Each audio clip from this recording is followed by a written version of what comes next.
Question তাহলে দেখুন এই অপশন চেঞ্জ চলে আসলো। যদি একসাথে বাস্কেট অর্ডার লাগাতে চাইছেন তাহলে বাস্কেট অর্ডারে ক্লিক করবেন, একসাথে বাই এটাও বাই করে বাই করে একসাথে হয়তো একসাথে বাই করতে চাইছেন তাহলে বাস্কেট অর্ডার করে একসাথে এখান থেকে প্লেস অর্ডার করবেন। কিন্তু মার্কেট অলরেডি ক্লোজ আছে এখন, তাই এখানে লেখা আছে দেখুন মার্কেট অর্ডারস আর allowed only during market hours. যখন মার্কেট আওয়ার্স ওপেন থাকবে তখনই এটা অ্যালাউ হবে কিন্তু। ক্লিয়ার এতটুকু? নমস্কার। আগের ভিডিওতে অলরেডি আমি গ্রোর একটা টিউটোরিয়াল নিয়ে এসেছিলাম, যেখানে বেসিক আলোচনাগুলো ছিল, বেসিক কিভাবে আপনি গ্রোটাকে ইউজ করতে পারবেন সেইগুলো নিয়ে ডিসকাশন ছিল। যদি না দেখে থাকেন গ্রো টিউটোরিয়াল ডেসক্রিপশনে লিঙ্ক আছে বা এই ভিডিওতে এই চ্যানেলেই ভিডিওটা আছে, দেখে নিতে পারেন। আজকের আমি গ্রো টার্মিনাল নিয়ে আলোচনা করব, যেটা আমি আগের ভিডিওতে লাস্টে ছেড়ে দিয়েছিলাম। গ্রো টার্মিনাল যারা অ্যাক্টিভ ট্রেডার এবং ফিউচার অ্যান্ড অপশনসে যারা ট্রেড করে থাকেন তাদের জন্য খুব ইম্পর্টেন্ট একটা সাইট, যেটা আমি আজকে ভিডিওতে ভালো করে ডিসকাশনস করব। কিভাবে চার্টটাকে ইউজ করতে পারবো, চার্টে কিভাবে আমরা ইন্ডিকেটর সেট করতে পারবো, বা চার্টে কিরকম ভাবে আমরা বিভিন্ন রকম জিনিস আঁকতে পারবো, ট্রেন লাইন কিভাবে প্লট করতে পারবো, ট্রেন লাইনকে মুভমেন্ট কিভাবে করতে পারবো, সবকিছু ডাইরেক্টলি আমি হরাইজন্টাল লাইন থেকে শুরু করে আদার্স চার্টে অন্যান্য কিছু লিখবো কি করে, বা অর্ডার কি করে চেক করব, এখান থেকে সবকিছু ডিটেলস আমি ভালো করে জানার চেষ্টা করব। চলুন তাহলে শুরু করা যাক, লাস্ট পর্যন্ত দেখবেন ভিডিওটা। চলুন, আমি চলে এসেছি গ্রো এখানে ডাইরেক্টলি আমি কন্টিনিউ উইথ গুগল থেকে করলাম। এখান থেকে গিয়ে আমি গ্রোর অ্যাকাউন্টটা ওপেন করে নিলাম। ক্লিয়ার? আমার সাউন্ড ক্লিয়ার আসছে?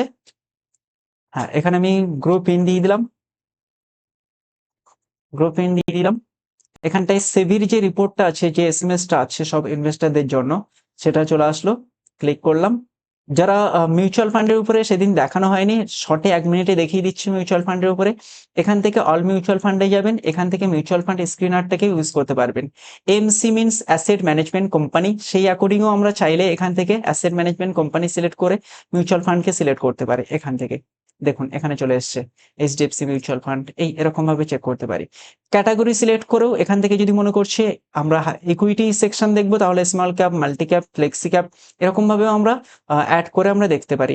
রিস্ক ওয়াইজ দেখবো, moderate, high risk, low risk, moderate, high, এরকম ভাবেও চেক করবো, সেটাও করতে পারি। বা ফান্ড সাইজ দেখে আমরা চেক করবো কোনো একটা মিউচুয়াল ফান্ড, এ করে আমরা দিয়ে অ্যাপ্লাই করলাম। দেখুন চলে এসছে 700 এতটা, আপ টু 100 কোটি, 100 কোটি, 1000 কোটির কাছাকাছি যারা আছে। এটা অবভিয়াসলি এই ভিডিও টপিক নয়, তার জন্য আমি চলে গেলাম, আপনারা ওটা পরে গিয়ে চেক করে নেবেন, চেক করে দেখবেন। আমরা এখানে চলে আসলাম গ্রো টার্মিনালে, যেটা ট্রেডারদের জন্য এই ভিডিওতে মেনলি টপিক। যেটা গ্রো টার্মিনাল আসতেই ফার্স্ট এই পেজটা চলে আসবে আপনার। এই সাইটে ট্রেডিং ভিউ চার্ট ফ্যাসিলিটি দেখতে পারবেন, আর এই সাইটে গ্রোর কিছু ইন্টারফেস দেখতে পারবেন, যেখানে ইউনিক কিছু ইন্টারফেস আছে। ট্রেডিং ভিউ চার্ট ফ্যাসিলিটি কিভাবে ইউজ করবেন এখানে শর্টে আমি এই জিনিসটাকে দেখাবো। ওকে, আমি চলুন অন্য একটা পেজে চলে যাই। অন্য একটা পেজে অনলি চার্ট আছে এখানে। এটা আপনার কি নিফটি 50। আমি যদি মনে করছি নিফটি 50 এতে আমি দেখে কি করব, এখান থেকে আমি ইন্ডিকেটর সেট করব। ফার্স্ট আসছে ইন্ডিকেটর আমি যদি মনে করি, দেখা যাচ্ছে এখানে ভলিউম ইন্ডিকেটর আমার লাগানো ছিল। ভলিউম ইন্ডিকেটর আপনার স্টকে দেখতে পাবেন যেটা। চলুন এখানে আমি একটা স্টক সিলেক্ট করে নেই, তাহলে ফাইন্যান্সিয়াল এতে গেলাম, ক্যাম্পসে গেলাম।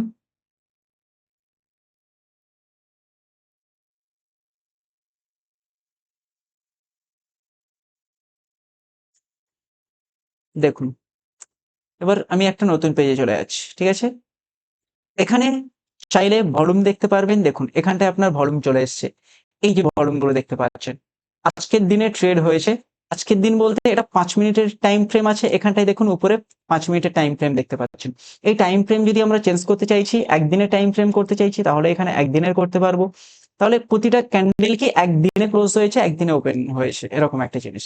এই যে আজকে তাহলে ক্যান্ডেলস কি দিয়েছে, দেখুন গ্রিন, মানে উপরের দিকে ক্লোজিং হওয়ার পরে ধীরে ধীরে ক্যান্ডেলটা উপরের দিকে গিয়ে গ্রোথ দিয়েছে এবং ভলিউম ধীরে ধীরে বেড়েছে। তার মানে এখানে বায়ার্স বেশি অ্যাক্টিভ হয়েছে, বায়ার্স বেশি ইন্টারেস্ট দিয়েছে এখানটায়। এতটুকু ক্লিয়ার? এবার আমরা যদি মনে করছি দিনের, এটাকে আমরা কি করলাম আবার 15 মিনিট করে দিলাম, তাহলে 15 মিনিট করলে কি আসলো, দেখুন 15 মিনিট একটা অপশন চলে আসলো এখানটায়। ক্লিয়ার এতটুকু? এবার 15 মিনিটের জায়গায় এবার আমি যদি মনে করি ক্যান্ডেল চেঞ্জ করব, তাহলে ক্যান্ডেলটাকে বার করলে দেখুন বারগুলো দেখতে পাচ্ছেন, গ্রিন রেড বারগুলো দেখতে পাচ্ছেন, তাই না? এবার আসছে আমি এখানটায় কি করব, লাইন করব, লাইন দিয়েও আমি মার্ক করতে পারি। তাহলে দেখুন লাইন চেঞ্জ হয়ে গেছে। যদি আমি মনে করছি এরিয়া দিয়ে চেঞ্জ করব, এরিয়া করে দেবো, তাহলে দেখুন এই যে এরিয়াটা, এই এরিয়ার ভিতরে স্টকটা ওঠানামা করেছে, তাই না? এবার আমি এরিয়াটাকে আবার ক্যান্ডেল চলে গেলাম, ক্যান্ডেল করে দিলাম। এবার এখান থেকে আমি যদি মনে করছি ইন্ডিকেটর সেট করব, তাহলে একটা ইন্ডিকেটরের নাম বলুন, লাইক আমি মানলাম আর একটা রিলেটিভ স্ট্রেংথ ইন্ডেক্স আরএসআই লাগিয়ে দিলাম। তাহলে আরএসআই দেখুন এখানটায় চলে আসলো, তাই না? এই তাহলে আরএসআই টা চলে আসলো কিরকম, এই আরএসআই টা যদি চলে আসলো এখানটায়, এই যে আরএসআই সেটিংস চেঞ্জ করতে পারেন এখানটায় গিয়ে, এই যে সেটিংস করে এখানেও চেঞ্জ করতে পারবেন। হয়তো দেখাচ্ছে লেন্থটাকে কমিয়ে আপনি কি করে দিলেন, 50 করে দিলেন, তাহলে 50 চলে আসলো এখানটায়। দেখুন এই আরএসআই করে দিলেন। এখানে যদি মনে করছেন আলাদা এ লাগাবেন, এখানেও আলাদা কোনো এ লাগিয়ে দিতে পারেন, বলিঞ্জার ব্যান্ডস আছে, সমস্ত রকম যা কিছু ইন্ডিকেটর আপনারা ইউজ করেন বা ইউজ করতে চান সেগুলো এখান থেকে লাগিয়ে দিতে পারেন। এতটুকু ক্লিয়ার? আমি যদি মনে করি মুভিং এভারেজ লাগাবো, এমএসিডি লাগাবো, তো এমএসিডিও লাগাতে পারি এখান থেকে। মুভিং এভারেজ লাগাবো, মুভিং এভারেজ ক্রস ওভার কিভাবে নিয়েছে, এই যে মুভিং এভারেজ এক্সপোনেনশিয়াল, আমি যদি মনে করি এটাও লাগাবো, তাহলে এখান থেকে এটাও লাগিয়ে দিতে পারি। আমি যদি মনে করি এর সেটিং চেঞ্জ করবো, তো এখানটায় যাবো, হাইড করলে হাইড হয়ে যাবে, হাইড না করে আমি যদি মনে করছি সেটিং চেঞ্জ করবো, তাহলে এখানে গিয়ে দেখুন 50 করে দেবো, এটা 9 ছিল 50 করে দেবো, তাহলে 50 করে দিলে দেখুন 50 ক্যান্ডেলের এ চলে আসলো, এভারেজ চলে আসলো। Moving average in the sense 50 ক্যান্ডেলের এভারেজ এটা। ক্লিয়ার এতটুকু? আমি যদি মনে করছি এটাকে ডিলিট করে দেবো, তাহলে এখানে ডাইরেক্টলি এই ক্রস অপশনসে গিয়ে আমি এখান থেকে কি করতে পারি, এটাকে রিমুভ করে দিতে পারি। ক্লিয়ার এতটুকু? আই থিঙ্ক এতটুকু বোঝাতে পারলাম। ভলিউম আরএসআই থেকে শুরু করে এই এটাকেও আমি যদি মনে করছি রিমুভ করে দেবো। ক্লিয়ার? এই এবার এই সাইডের অপশনস গুলোকে দেখুন এখানটায় আছে, যদি মনে করছি ব্যাক করব, তাহলে দেখুন ব্যাক হয়ে যাবে, যেটা আমি এক্ষুনি করলাম সেটা যদি আবার ফিরিয়ে আনতে চাই তাহলে সেটা ব্যাক হয়ে যাবে। আবার যদি মনে করছি এইদিকে, তাহলে এই অপশনসটাকে ক্লিক করলে আবার পুনরায় এইদিকে চলে আসবে, যেটা আবার মুভ হয়ে যাবে। এবার আসছে কি, আমি যদি মনে করছি কোনো একটা স্টককে এখানটায় আমি কম্পেয়ার করবো এর সাথে, তাহলে যে কোনো একটা স্টকের এ দিয়ে আমি এখান থেকে কম্পেয়ার করতে পারি। এই যে এখান থেকে বিভিন্ন রকম একটা স্টক দিয়ে এরকম যে কোনো আমি স্টককে এখানটায় কম্পেয়ার করতে পারি। ক্লিয়ার এতটুকু? কম্পেয়ারও করা যাবে। এবার আমি যদি মনে করছি ট্রেন লাইন প্লট করব, ট্রেন লাইন এখান থেকে ট্রেন লাইনে ক্লিক করব, দিয়ে আমি এখানে সিলেক্ট করব, দিয়ে এই ট্রেন লাইন প্লট করলাম। এই এবার ট্রেন লাইনটা এই সিলেক্ট হয়ে গেল, ট্রেন লাইনটা যদি মনে করছি ট্রেন লাইনটাকে আমি মুভ করব, তো মুভও করতে পারি। ট্রেন লাইনটা আমি এখানে এ করে আমি এখান থেকে মুভ করব, এই মুভ করতে পারি। সমস্ত রকম ভাবে ট্রেন লাইন প্লট হয়ে গেল আমার কিন্তু। আবার যদি মনে করছি আমি হরাইজন্টাল লাইন প্লট করব, তো হরাইজন্টাল লাইন আমি এখানে ক্লিক করলাম, দিয়ে এখান থেকে আমি হরাইজন্টাল লাইন প্লট করে দিলাম। এই আবার যদি মনে করছি পুরো একটা লং হরাইজন্টাল লাইন ক্রিয়েট করব, তো এখানেও আমি ক্লিক করে ডাইরেক্টলি হরাইজন্টাল লাইন প্লট করতে পারি। আই থিঙ্ক আশা করি কিছুটা বুঝতে পারছেন, ইনফরমেশনস ভালো লাগছে বা ইনফরমেশনস কিছু পাচ্ছেন আই থিঙ্ক, আশা করি। এবার এখান থেকে আসছে কি, আমি যদি মনে করছি ট্রেন লাইন এরকম একটা প্যারালাল চ্যানেল বানাবো, তো প্যারালাল চ্যানেলে এখানে ক্লিক করে আমি যদি মনে করছি এই জায়গায় একটা প্যারালাল চ্যানেল বানাবো, যে এখান থেকে কি করলাম, এই ক্রিয়েট করলাম, এই টানলাম, টানার পরে এই করলাম, দিয়ে এই চ্যানেলটা টেনে দিলাম। চ্যানেলটা টেনে দেওয়ার মানে কি, এটা একটা সাপোর্ট জোন ক্রিয়েট হয়ে গেল। সাপোর্ট রেজিস্ট্যান্স একটা জোন ক্রিয়েট করার জন্য প্যারালাল চ্যানেলটাকে ইউজ করি আমরা মেনলি।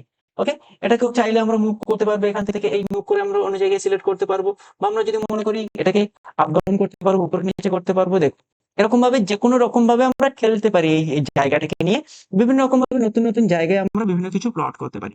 আশা করি বুঝতে পারছেন। এবার যদি মনে করছি ফিবোনাকি রিট্রেসমেন্ট, এখান থেকে একটা এ করবো ডাইরেক্টলি, দেখুন ফিবোনাকি রিট্রেসমেন্ট এখানে আমি এ করবো, টার্গেট থেকে শুরু করে এগুলো স্টপ লস কেমন লাগাবো সেগুলো এ করার জন্য আমি এখান থেকে এ করতে পারি। এই দেখুন এই পর্যন্ত আমি স্টপ লস কোথায় থাকবে, টার্গেট কেমন থাকবে, কত আমার এ থাকবে, এটা যারা নেবেন সেই অ্যাকর্ডিং। এটাও চাইলে সেটিং আপনারা চেঞ্জ করতে পারবেন, এখানে গিয়ে সেটিং চেঞ্জ করতে পারবেন, এখানে গিয়ে সেটিংস বিভিন্ন রকম অপশনস আছে। এই যে যারা ইউজ করেন তারা জানেন এই জিনিসটা, তারা এখান থেকে গিয়ে এটাও চেক করে নিতে পারবেন। আই থিঙ্ক আশা করি এটা বোঝাতে পারলাম।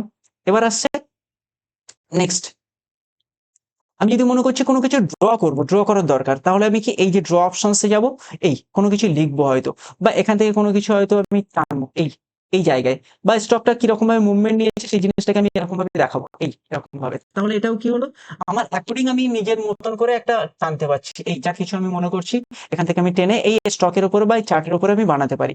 এতটুকু ক্লিয়ার? চাইলে ডিলেটও করতে পারি। এই ডিলেট হয়ে গেল। আবার যদি মনে করছি কোনো একটা সার্কেল বানাবো, তো সার্কেল এখানে চলে আসছে, এই এখানে ক্লিক করলাম, এই একটা সার্কেল তৈরি চলে আসলো। আবার আমি যদি মনে করছি একটা রেক্ট্যাঙ্গেল বানাবো, তাহলে রেক্ট্যাঙ্গেল এখানে ক্লিক করলাম, দিয়ে এই একটা রেক্ট্যাঙ্গেল বানিয়ে দিলাম। ক্লিয়ার? এরকম ভাবে আমি চার্টটাকে নিয়ে চার্টের উপরে খেলতেও পারি। খুব ভালোভাবে দেখবেন, প্র্যাকটিস করবেন, যত প্র্যাকটিস করবেন তত আরো বেটার হতে পারবেন। এখানে টেক্সট কোনো কিছু লিখতে চাইলে সেখানেও কোনো কিছু লিখতে পারবেন। এই দেখাচ্ছে কোনো কিছু লিখতে চাইছেন, তাহলে ও আই এরকম দিয়ে কোনো কিছু লিখতে চাইছেন, তাহলে এখানে দেখুন লেখা হয়ে গেল। যদি মনে করছেন এটাকে সরাবেন, এই জায়গা থেকে অন্য জায়গায় মুভ করবেন, তাহলে সেটাও করতে পারবেন। ডিলিট করতে চাইলে ডিলিট করতে পারবেন এখান থেকে। এই লেখা হয়ে গেল। যদি মনে করছেন অন্য অ্যাডভান্স কিছু প্যাটার্ন লাগাতে চাইছেন বিভিন্ন রকম ভাবে, এবিসিডি প্যাটার্ন, এগুলো আপনার অ্যাকর্ডিং নাম সেট করতেও পারেন সেরকম ভাবে। ক্রাইম লাইন কিরকম ভাবে, হেড অ্যান্ড শোল্ডার কিরকম ভাবে কাজ করে, এই হেড অ্যান্ড শোল্ডার প্যাটার্নটাকে আমি এরকম ভাবে লাগাতে পারি এখান থেকে। এই হেড অ্যান্ড শোল্ডার কোথায়, লেফট শোল্ডার, এরকম ভাবে শোল্ডার ক্রিয়েট করে লাগাতে পারেন। দিয়ে এই এরকম ভাবে টানতে পারেন। জাস্ট আমি দেখাচ্ছি, আমি পুরো মাত্রা করছি না। এই যে হেড দিয়ে এরকম ভাবে করতে পারেন, এরকম ভাবে নিজের মতন করে যে কোনো ভাবে বানাতে পারেন। ক্লিয়ার এতটুকু? হেড শোল্ডার যেরকম ভাবে টানবেন আপনি, এটা কিন্তু আমি হেড এন্ড শোল্ডার প্যাটার্ন কিন্তু আঁকিনি, জাস্ট নর্মালি আমি দেখানোর জন্য ডাইরেক্টলি করে দেখলাম এটা, যেরকম ভাবে আমরা প্যাটার্নটাকেও রিকগনাইজ করতে পারি বা আঁকতে পারি। যদি মনে করছি কোনো কিছু ইমোজি ক্রিয়েট করবে এখানে, তাহলে দেখুন এখানে গিয়ে আমি ইমোজি ক্রিয়েট করতে পারি। যে একটা এক্সট্রা মার্কস ক্রিয়েট করবো আমি এখানটায়, দিয়ে এই ইমোজিটাকে আমি যদি মনে করছি বড় করব, তাহলে বড়ও করতে পারি, মুভ করতে পারি। সমস্ত রকম ভাবে আমার কাছে ফ্যাসিলিটি আছে, যদি আমি মনে করছি এটা মুভমেন্ট করতে পারবো। আমি যদি মনে করছি স্কেলের মাধ্যমে মেজার করব যে কত পার্সেন্টেজ গ্রোথ দিয়েছে, কতটা ডাউন দিয়েছে, যে আমি এখান থেকে সিলেক্ট করলাম কতটা ডাউন গেছে মার্কেট, দেখি ঠিক এই পজিশন পর্যন্ত। তাহলে দেখুন এখানটায় দেখতে পাবেন 184 এতটা টাকা, এতটা 4.80% ডাউন গেছে। অ্যান্ড 16 বার 21 ঘন্টার ভিতরে এটা 15 মিনিটের ছিল, এই জন্য ভলিউম, কত ভলিউম ট্রেড হয়েছে ঠিক এতটা। এবার চলে গেল এটা। এবার আসছে কি, আমি যদি মনে করছি কোনো একটা জায়গাকে, নির্দিষ্ট একটা জায়গাকে জুম করব, তাহলে সিলেক্ট করলাম, দিয়ে আমি এখানে একটা অপশনস করলাম, দিয়ে সিলেক্ট করলাম, ঠিক ওই এরিয়াটাই যতটুকু সিলেক্ট করেছিলাম ততটুকু এরিয়াই জুম হয়ে গেল কিন্তু এতটুকু। ক্লিয়ার এতটুকু? আবার মিনিমাইজ করে দিলাম আমি এটা। এবার অল যা কিছু আমি আঁকলাম সবকিছু যদি আমি এক চান্সে ডিলিট করে দিতে চাইছি, তাহলে এখানে ডিলিট অপশনসে ক্লিক করব। দেখুন পুরো চার্ট ফ্রেশ হয়ে গেছে, পুরো ক্লিন হয়ে গেছে। আবার চাইলে আমি নিজের ইচ্ছা মতন যা ইচ্ছা তাই আঁকতে পারবো। ট্রেন লাইন হোক, হরাইজন্টাল লাইন হোক, সাপোর্ট রেজিস্ট্যান্স আঁকা থেকে শুরু করে সবকিছু আমি এখানটায় আঁকতে পারবো, এখানে করতে পারবো। এতটুকু আই থিঙ্ক বোঝাতে পারলাম। এরপরে আসছে মেন এই সাইটের পুরো যে ফ্যাসিলিটিটা আছে সেটা দেখুন। এই সাইটে ওয়াচ লিস্ট আছে। এবার ওয়াচ লিস্টের এই সাইটে দেখুন মার্কেট এখন এখানটায় মার্কেট অর্ডার লাগে, এখানটায় অলরেডি মার্কেট ক্লোজ আছে। এখানে বাই করতে পারবেন অ্যান্ড এখানে সেল করতে পারবেন ডাইরেক্টলি। এখানে মার্কেট ডেপথ পেয়ে যেতেন, কিন্তু মার্কেট ডেপথ এখন আপনার মার্কেট চলছে না, এই মুহূর্তে ওপেন নেই, তার জন্য আসছে না।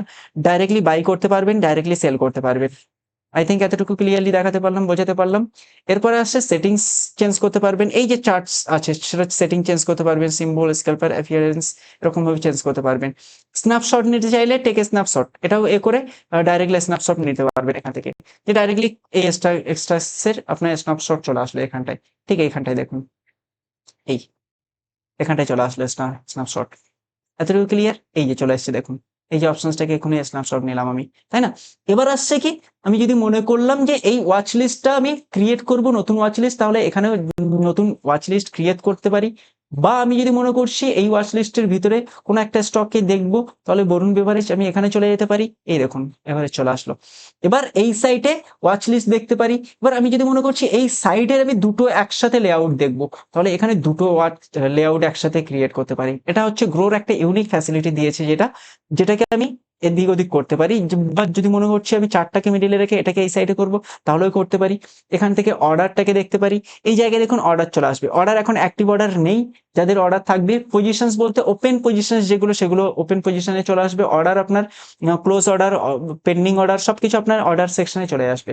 অপশন চেঞ্জ যদি মনে করছেন, তাহলে দেখুন এই অপশন চেঞ্জ চলে আসলো। যদি একসাথে বাস্কেট অর্ডার লাগাতে চাইছেন, তাহলে বাস্কেট অর্ডারে ক্লিক করবেন। একসাথে বাই, এটাও বাই করে বাই করে একসাথে, হয়তো একসাথে বাই করতে চাইছেন, তাহলে বাস্কেট অর্ডার করে একসাথে এখান থেকে প্লেস অর্ডার করবেন। কিন্তু মার্কেট অলরেডি ক্লোজ আছে এখন, তাই এখানে লেখা আছে দেখুন, মার্কেট অর্ডারস আর allowed only during market hours. যখন মার্কেট আওয়ার্স ওপেন থাকবে তখনই এটা অ্যালাউ হবে কিন্তু। ক্লিয়ার এতটুকু? আশা করি এতটুকু বোঝাতে পারলাম। নেক্সট এখানে বাস্কেট অর্ডার না করে আপনি ডাইরেক্টলি একটা অর্ডার করতে চাইছেন, তাহলে ডাইরেক্টলি বাই করতে পারবেন। এটা অপশনস, কিন্তু অপশন চেন এটা। এবার এক্সপায়ারি, এখানটায় দেখুন এক্সপায়ারি 29 মে আছে, জুলাই করতে পারবেন, 31 জুলাই করতে পারবেন। এটা বাস্কেট, এটাকে আপনি আপ ডাউন করতে পারবেন। ডাইরেক্টলি অপশন চেন থেকেও আমরা গিয়ে পুট প্রাইস ইয়া কল প্রাইসে যে কোনো জিনিস আমি চাইলে, যে কোনো স্ট্রাইক প্রাইসে আমি চাইলে বাই ইয়া সেল করতে পারি এখান থেকে ডাইরেক্টলি। আই থিঙ্ক আশা করি এখান থেকে এতটুকু বোঝাতে পারলাম। এবার এখানে মার্কেট ডেপথটা পেয়ে যাবেন। মার্কেট ডেপথ অল্প আছে বিকজ এখন মার্কেট আওয়ার ওপেন নেই, ক্লোজ আছে, তার জন্য এটা মার্কেট ডেপথে দেখতে পাচ্ছেন না। যেটা ওপেন অর্ডার থাকে, যেটা ask price and bid price, যেটা হচ্ছে সেলার অ্যান্ড বায়ার্স যেটা লাগায়, সেই প্রাইসটা এখানে অ্যাক্টিভলি দেখতে পারবেন, ভলিউম দেখতে পারবেন, সবকিছু এখানটায় দেখতে পেতেন যদি চলতো, মার্কেট অলরেডি ওপেন থাকতো তাহলে। হোল্ডিং দেখতে পারবেন, ইনভেস্টমেন্ট থাকলে লং টাইম হোল্ডিং আপনি এখান থেকে চেক করতে পারবেন। আশা করি ব্যালেন্স আপনি দেখতে পারবেন। পার্সোনাল এখানে আমার কম ব্যালেন্স আছে অলরেডি, এখানে অ্যাক্টিভ ট্রেড করছি না, তার জন্য কম ব্যালেন্স রেখে দিয়েছি। তাহলে আমরা এরকম ভাবে গ্রো টার্মিনালটাকে ঠিকভাবে ইউজ করতে পারি। এখানটায় একটা খুব ভালো জিনিস, আমি যদি মনে করছি একসাথে বেশি চার্ট দেখবো, আমি যদি মনে করছি একসাথে দুটো তিনটে কোম্পানির একসাথে দেখবো, তাহলে 4টে কোম্পানি সিলেক্ট করতে পারি। এখানে একটা আলাদা কোম্পানি, এখানে একটা আলাদা কোম্পানি, এখানে একটা আলাদা কোম্পানির চার্ট, এখানে একটা আলাদা কোম্পানির চার্ট দিয়ে আমি এখানটায় যেটা সিলেক্ট হয়ে থাকবে সেটা গিয়ে আমি এখান থেকে ক্রিয়েট করে, আমি এখান থেকে লিখে সেই জায়গাটাকে আমি ক্রিয়েট করতে পারি। এতটুকু ক্লিয়ার? এবার চার্ট যদি মনে করছি আমি 4টে নয় আমি 8টা একসাথে দেখবো, তাহলে এখানে 8টাও দেখতে পারি একসাথে, 8টা কোম্পানির সাথে ইন্ডেক্স যদি দেখতে চাইছি তো ইন্ডেক্সেরও আমরা দেখতে পারবো। ঠিক এইরকম ভাবে গ্রো টার্মিনালটাকে ইউজ করে, trading view chart facility use করে আমরা গ্রো থেকে খুব ভালোভাবে আমরা ইনভেস্ট ইয়া ট্রেড করতে পারি। আশা করি বিভিন্ন রকম জিনিসগুলো আমি দেখাতে পারলাম, সক্ষম হয়েছি। এবার আমি আবার একটাই চলে গেলাম। আই থিঙ্ক এতটুকু ক্লিয়ার হয়ে গেছে। যদি কোনো কোশ্চেন্স ডাউট থাকে তাহলে কমেন্টে জানাবেন। ভিডিও ইনফরমেটিভ লাগলে লাইক করবেন। ওকে, আই থিঙ্ক ম্যাক্সিমাম ইনফরমেশনস আমি দেওয়ার চেষ্টা করেছি এখানটায়। যদি এক্সট্রা আরো কোনো কিছু জানার দরকার থাকে তো যে যত এই জিনিসটাকে ইউজ করবেন সে তত আরো ডিপলি জানতে পারবেন। Okay, so thank you so much ভালোভাবে এই ভিডিওটা শোনার জন্য এবং ভালো করে টাইম দেওয়ার জন্য। চলুন তাহলে লাস্ট ভিডিওটাকে ক্লোজ করি। যদি ভিডিও ইনফরমেটিভ লাগে, ভালোভাবে যদি কিছু জানতে পারেন, শিখতে পারেন, তাহলে শুনবেন, দেখবেন, বুঝবেন অ্যান্ড গ্রো টার্মিনালটাকে ইউজ করে ট্রেড করার চেষ্টা করবেন। যারা ডে ট্রেডিং করছেন, সুইং করছেন, বা যারা অপশনসে ট্রেড অ্যান্ড ইনভেস্টমেন্ট করছেন, options in the sense options buy হতে পারে, অপশনস সেলিং হতে পারে, বা ফিউচারেও যারা ট্রেড করছেন তাদের জন্য। আই থিঙ্ক আশা করি কিছু ইনফরমেশন দিতে পারলাম। ভিডিও ভালো লাগলে লাইক অ্যান্ড সাপোর্ট করবেন। So thank you so much.